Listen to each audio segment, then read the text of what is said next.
Secretary to move second reading. Madam Deputy Speaker, I beg to move that the bill be now read a second time. Madam Deputy Speaker, victims of crime must have justice and lawbreakers must face the consequences of their actions. This criminal justice bill will give the police the powers they need to crack down on criminals and ensure those who pose the biggest threat to the public are imprisoned for longer. It will give the public greater trust in the police and more confidence that the system works for them. We have always faced criminal threats, but those threats mutate and they evolve. So we have to stay ahead of those threats by updating our technological capability and also updating our laws. Madam Deputy Speaker, we are building on strong foundations. Compared to the year ending spring 2010, as measured by the Crime Survey of England and Wales, domestic burglary is down 57%. Vehicle-related theft is down 39%.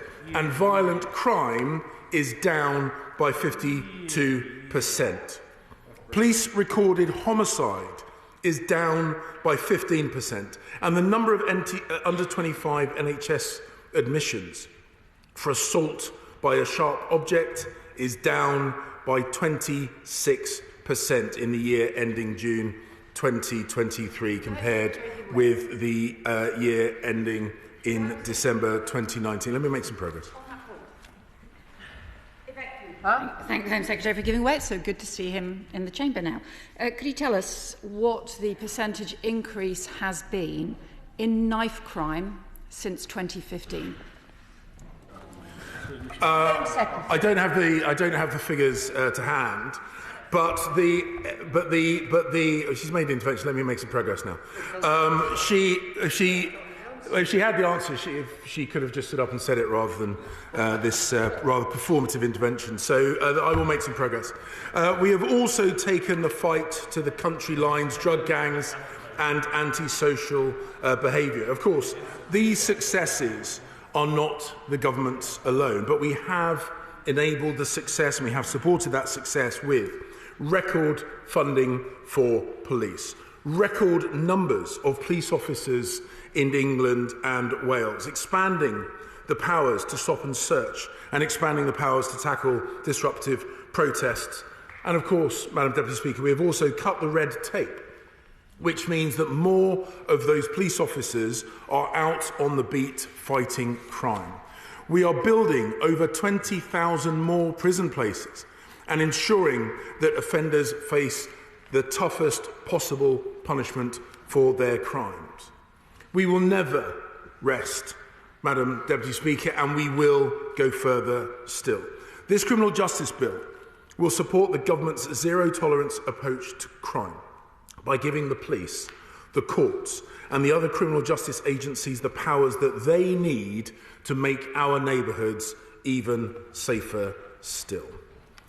Madam Deputy Speaker, illegal drugs and knife crime bring chaos and misery to individuals. They destroy families and they ruin neighbourhoods. Knife crime is a scourge in many of our cities, and I've seen for myself the devastation it can bring to families during my time on the London Assembly and as a member of this House.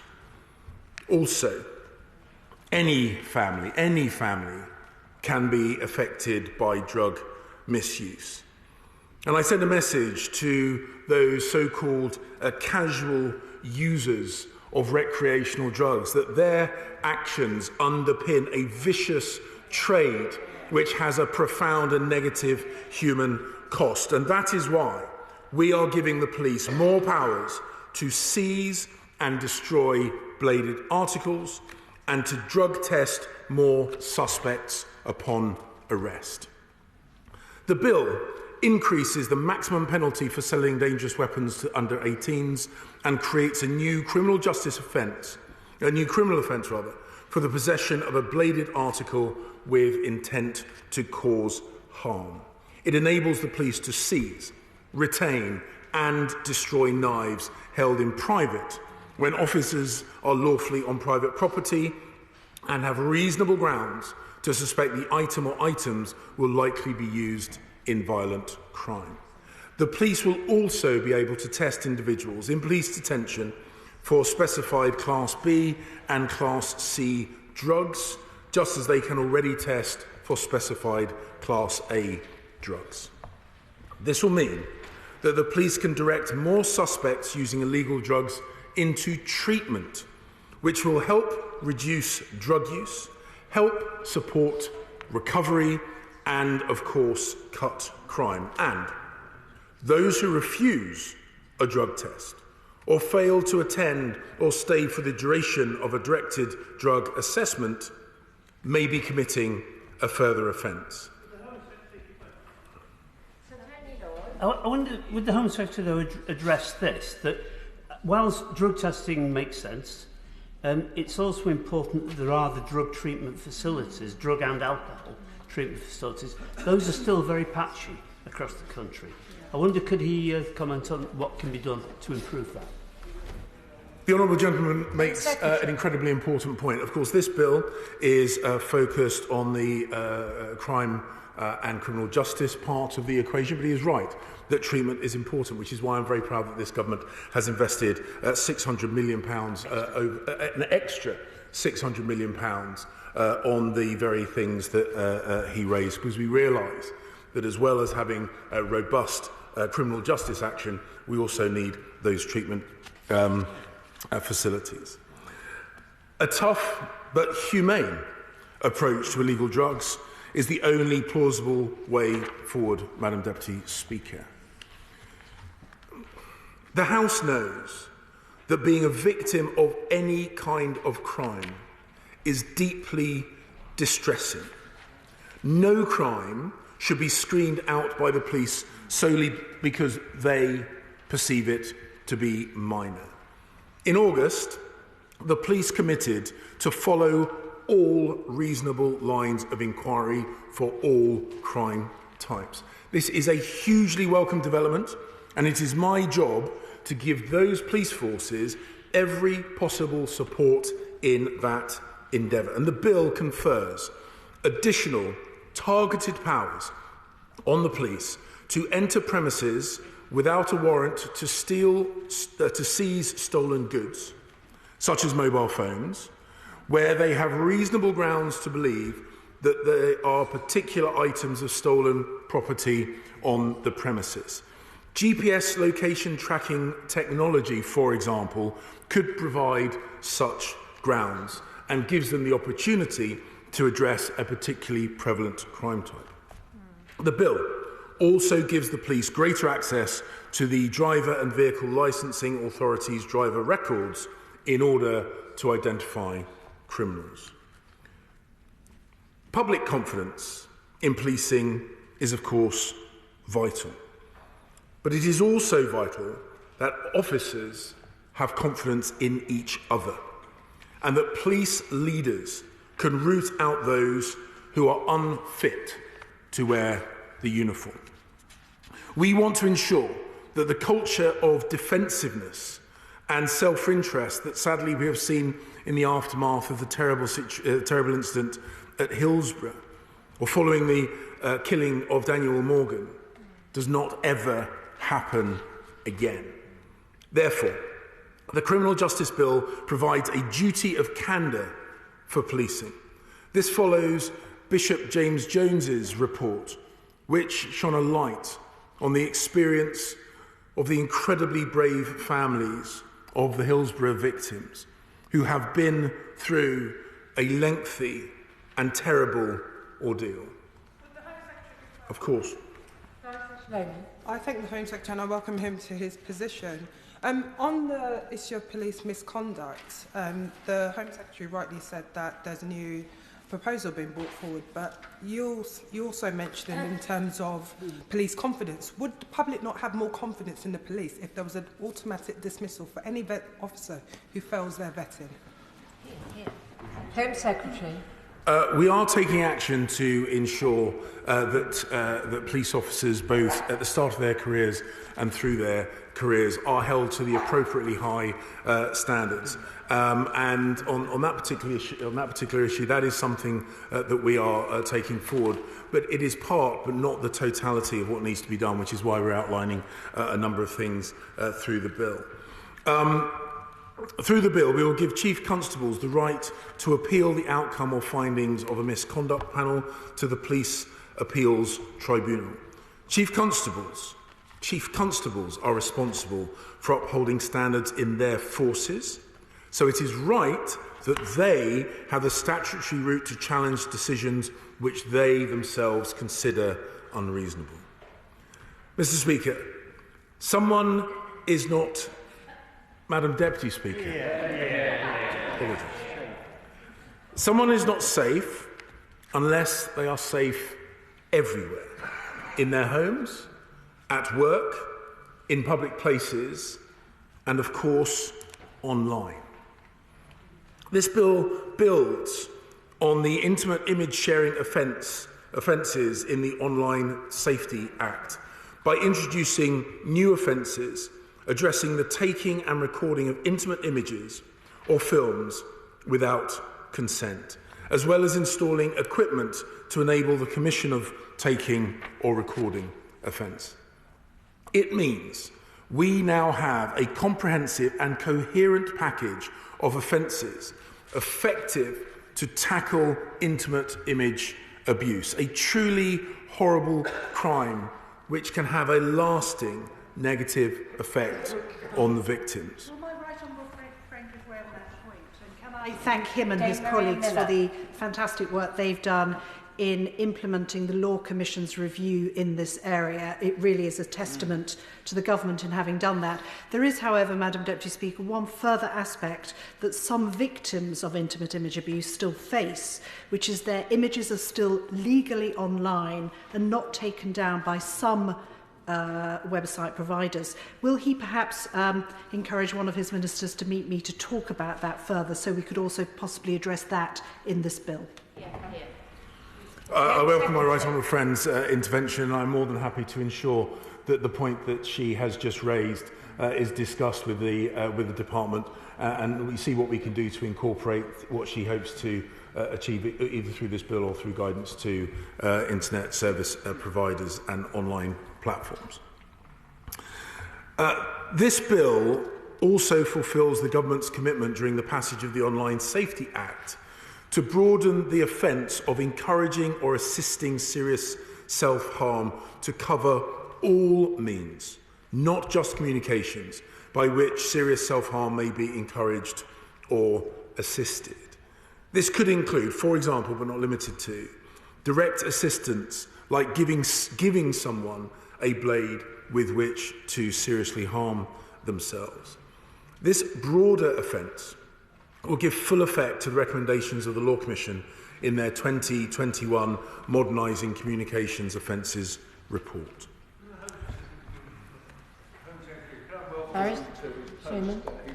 Both the Home Secretary, but he's also an old friend of mine.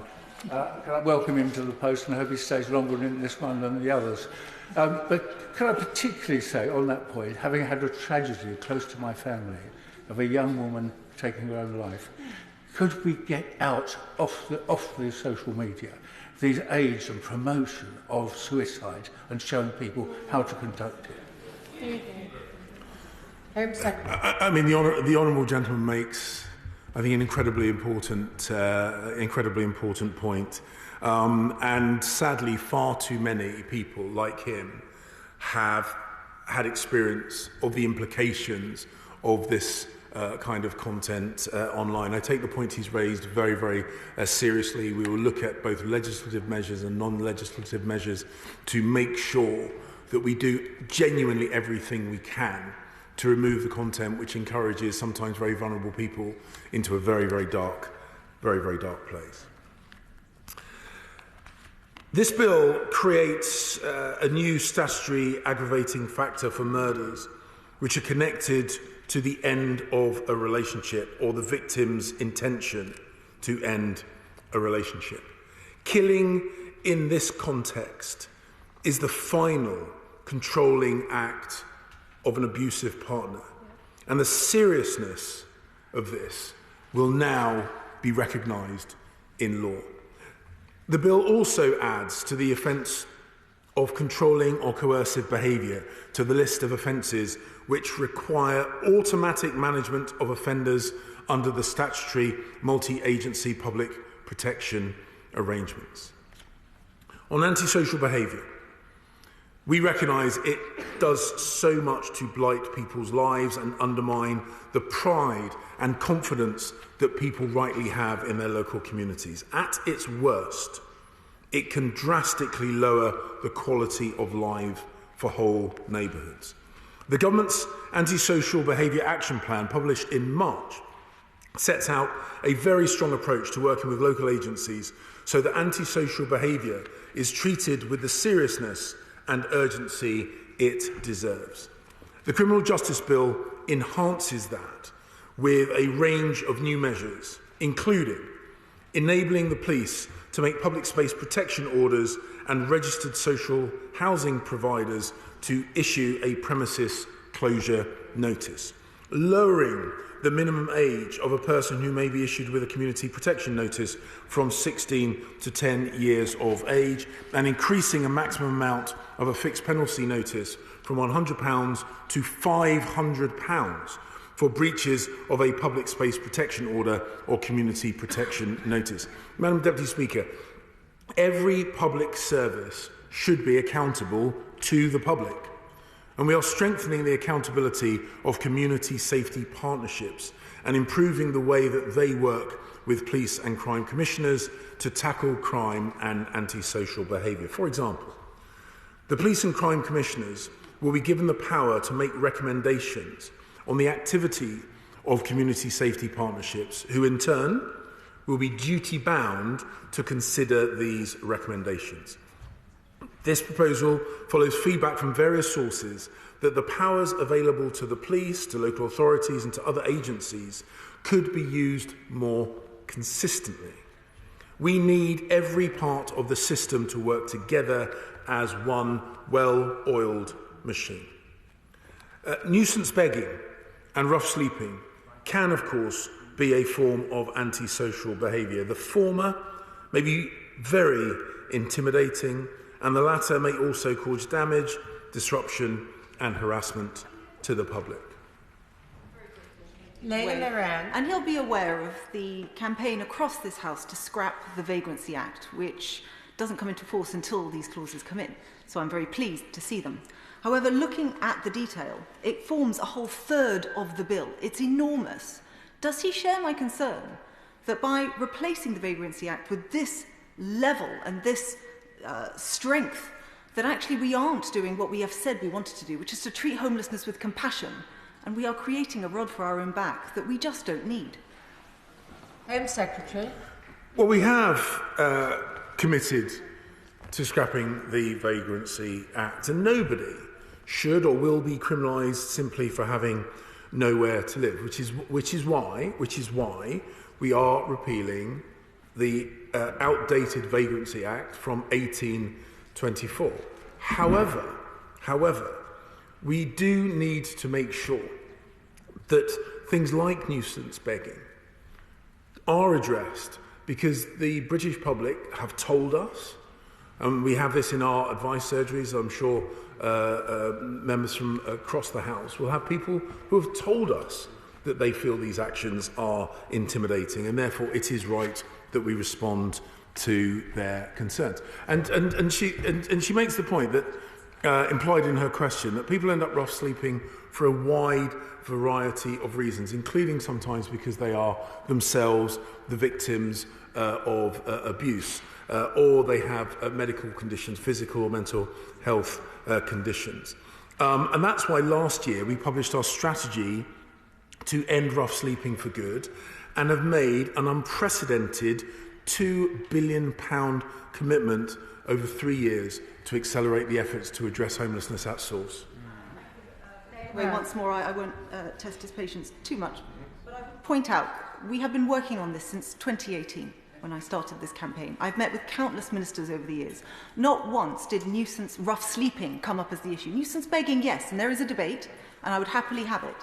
All I ask is, would he consider meeting with me and others across both sides of the House who have taken a keen interest in this in a very, very long time, so that we can put across our concerns about what is in this bill to replace? Because this looks like Vagrancy Act 2.0 on steroids. Home Secretary. We have presented a bill, and the House has the opportunity to debate this bill. So rather than having conversations in private, the legislative process, the process of debate is designed for members across the House to inject their ideas, their thoughts, their suggestions into the legislation. Is literally what the passage of a bill is designed to do. Please. Thank you. I thank the Home Secretary for giving way. He has been very generous with his time. And I would just share my concerns, as the Honourable Lady has already mentioned.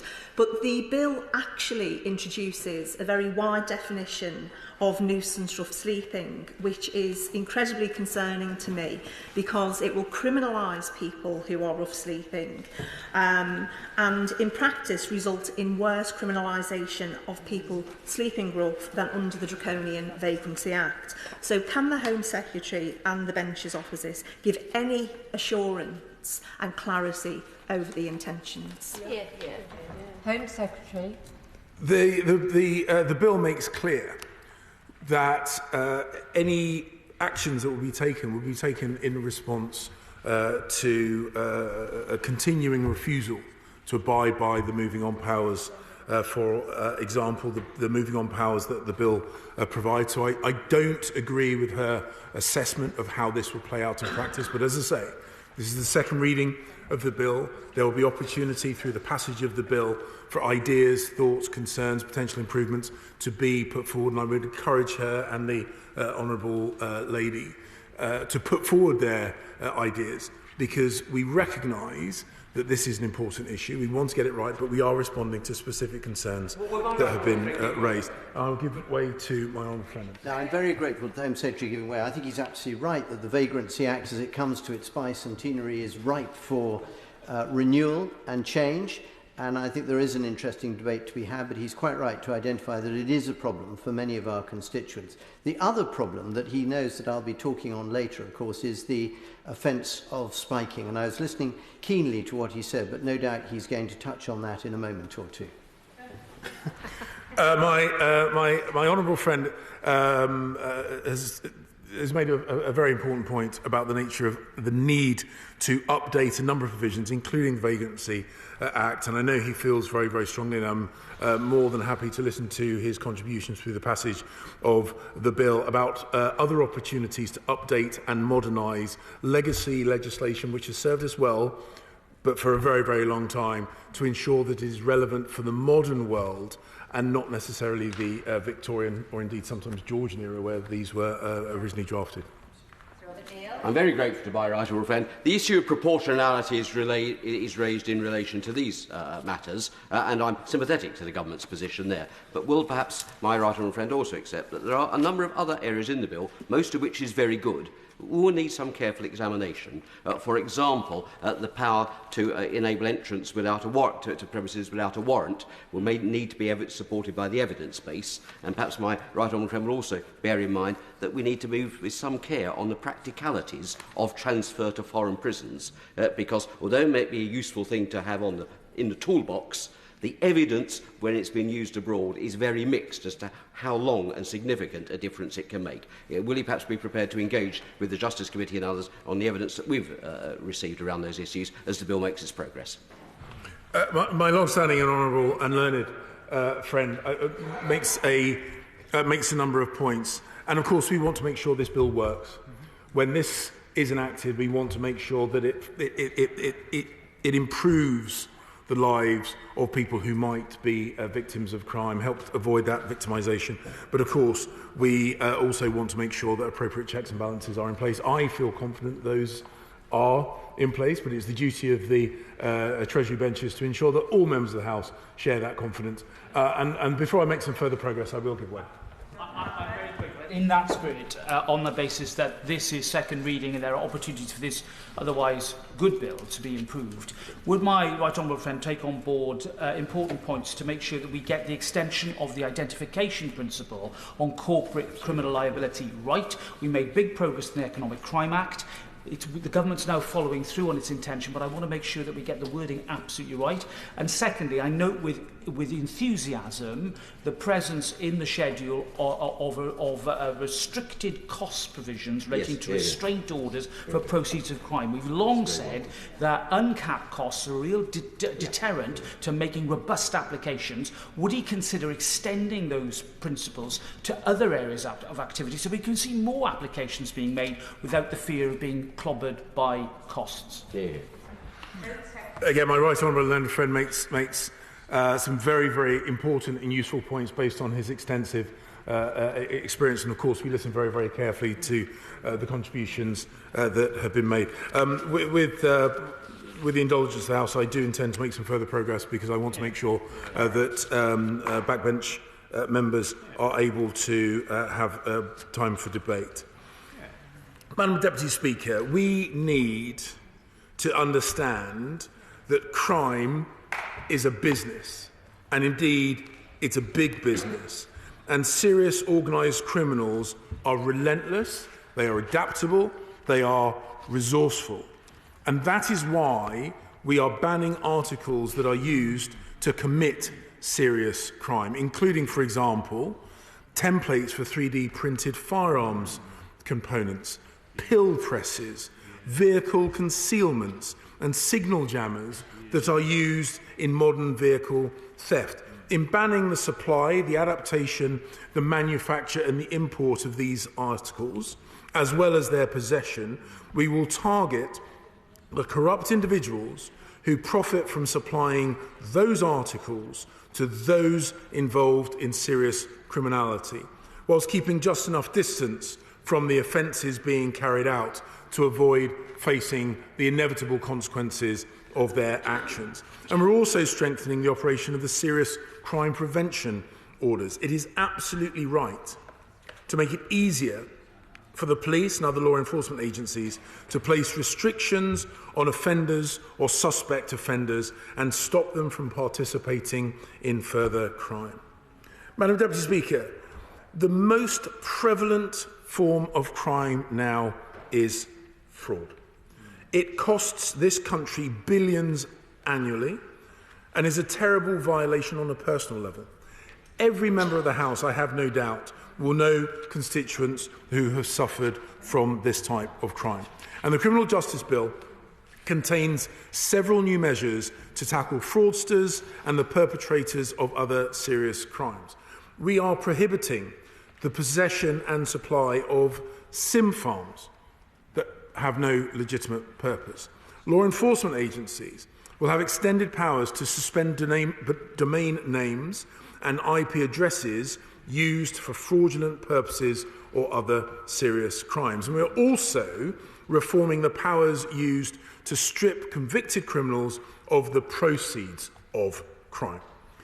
A new scheme will see the government working with the financial sector to use the money held in accounts suspended on suspicion of crime to fund projects to tackle economic crime.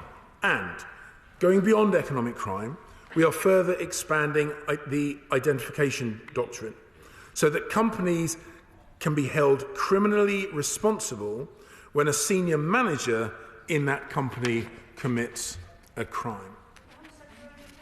I will. I'm very grateful to the Home Secretary. I wondered what his thoughts were that whilst fraud does account for 40% of recorded crime at the moment, only 1% of police resources are used to deal with fraud. But by the nature of this crime type, specialism in investigation is inevitable. And ultimately, over time, the training and deployment of resources of the police and other crime-fighting agencies will naturally need to reflect that. It is not quite as simple as saying proportion of crime therefore maps to proportion of police officers. But underlined, I think implicit in her question is the fact that we need to upskill investigators so they can, I suppose, focus on these particular crime types. We're putting the legislative things in place, the funding is in place, the increase in police numbers is in place, and of course we are happy to work with PCCs and Chief Constables to make sure that those resources are deployed in the most effective way. Can I jump on one final time? Cheeky. It may save the House hearing from me at some length later. So. Can I say I very much welcome these measures in relation to fraud, because they follow on from the report of the Justice Committee last year, highlighting the gaps in our means of dealing with fraud. But will he look carefully at the way we reform the identification principle? Because there remains a concern that the exemptions that were placed on the size of businesses in the Economic Crime and Corporate Transparency Bill may actually have the perverse effect of allowing many fraudsters to split their businesses up into smaller units so that they come under the threshold that's in that Act. Glencore, for example, one of the biggest frauds, only had 50 employees, but it still did massive harm as a fraud. Perhaps we could take the opportunity to look at that. Once again, my honourable and learned friend makes a very, very good point. And of course, we are always willing to listen to suggestions from colleagues around the House that will strengthen the ability to close loopholes and make sure that, as he suggests, sometimes very clever, sinister but clever and adaptable individuals don't find a way of navigating through the legislation. I absolutely take his ideas on board. I intend to, I don't have very much left to go, Madam Deputy Speaker, and I'm sure you will encourage me to move quickly, and I, as I say, beg the indulgence of the House to do so. There has been a concerning increase in the number of serious offenders refusing to attend their sentencing. It is a further insult to the victims and the families, and as we have seen, causes a huge amount of upset. And that is why we are giving judges express statutory powers to order offenders convicted of an offence punishable with a life sentence to attend their sentencing hearings. This measure will apply to all offenders convicted of any offence that carries a maximum penalty of life imprisonment. Adult offenders who refuse, without reasonable excuse, will face punishment of additional custodial sentence of up to 24 months. The legislation will also make it clear that judges in the Crown Court may direct the production of any adult offender, and that the custody officers can use reasonable force to ensure that they are produced. Oh, I promise, Madam Deputy Speaker, that I'm sorry, but I promise, Madam Deputy Speaker. Madam Deputy Speaker, last year, the independent inquiry into child sexual abuse published its final report. It revealed the terrible extent to which children have been betrayed over decades, not only by rapists and abusers, but in, sadly, too many instances, those who should have been there to protect them. We must honour the courage of those who spoke out by doing things differently. Everything possible must be done to prevent these crimes, and when they do occur, they should be met with heavy punishment. The bill introduces a new statutory aggravating factor to capture those offenders who demonstrate grooming behaviours in connection with specified sexual offences against children and young people, or whose offences have been facilitated by grooming by others. The grooming itself need not be sexual. It may be undertaken by the offender or a third party and committed against the victim of the underlying offence or a third party. The government will also bring forward amendments to the bill to restrict the ability of registered sex offenders to change their names in certain circumstances. Following the consideration of the responses to our consultation, which closes on the 30th of November, we also plan to bring forward amendments to provide for a legal duty to report child sexual abuse. Of course. I'm incredibly grateful that the Home Secretary is bringing forward legislation around sexual offenders changing the name by default, but we couldn't find it on the face of the bill. So is there any reason that there is a lag happening with this? Yes, it's because we'll have to bring it through as an amendment. I can assure her that we are committed to making this work. Via amendment. It's a government amendment. I disapprove of theft in all circumstances, except for when someone brings forward a truly good idea.